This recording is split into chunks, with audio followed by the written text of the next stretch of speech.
मंदिर समितीचं भक्त निवास आता मंदिर समितीनेच चालवायला घेतलेलं आहे।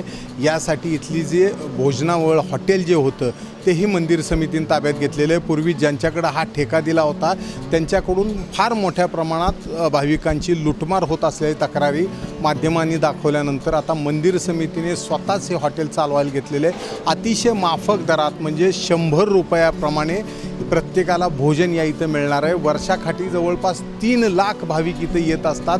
देशभरातले भाविक मुक्कामाला इथं असतात आणि यांना अतिशय चांगला चहा नाश्ता जेवण इथं मिळावं यासाठी मंदिर समितीने हे संपूर्ण व्यवस्थापन इथलं बदललेलं आहे आणि स्वतः मंदिर समितीनेच आता हे चालवायला घेतलेलं आहे। आपल्यासोबत मंदिर समितीचे व्यवस्थापक आहेत। मला सांगा, मंदिर समितीने आता हे भक्तनिवासाचं हॉटेल चालवायला घेतलं, कशा रीतीने हे नियोजन केलं? मंदिर समितीच्या परवाच्या मीटिंगमध्ये निर्णय झाला की आपणच आपलं भक्तनिवासमधलं कॅन्टीन चालू आणि जास्तीत जास्त भाविकांना कमी पैशामध्ये उत्तम दर्जाचं जेवण देण्याचा प्रयत्न करू।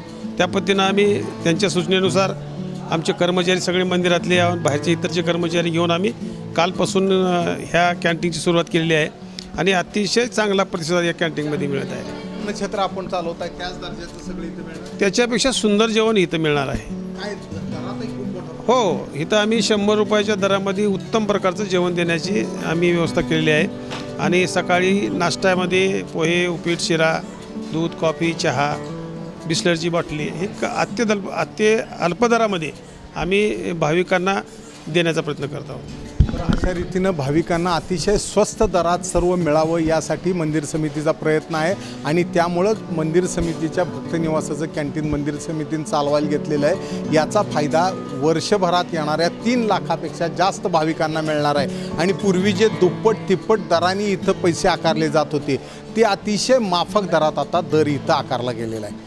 कॅमेरामन सचिन जाडेसह सुनील दिवाण, एबीपी माझा। एबीपी माझा, उघडा डोळे बघा नीट।